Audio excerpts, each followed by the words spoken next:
ഒരു കിഴവി അവരുടെ വീട് പുനർനിർമ്മാണം ചെയ്യാനായി ഒരു ദിവസം ഉമറിൻ വീട്ടിൽ വന്നവർ ചൊല്ലുകയായി,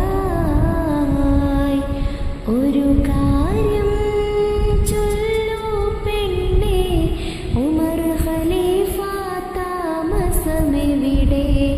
ഒരു കാര്യം അവരോടോതാൻ തങ്ങളെ വീടെവിടെ?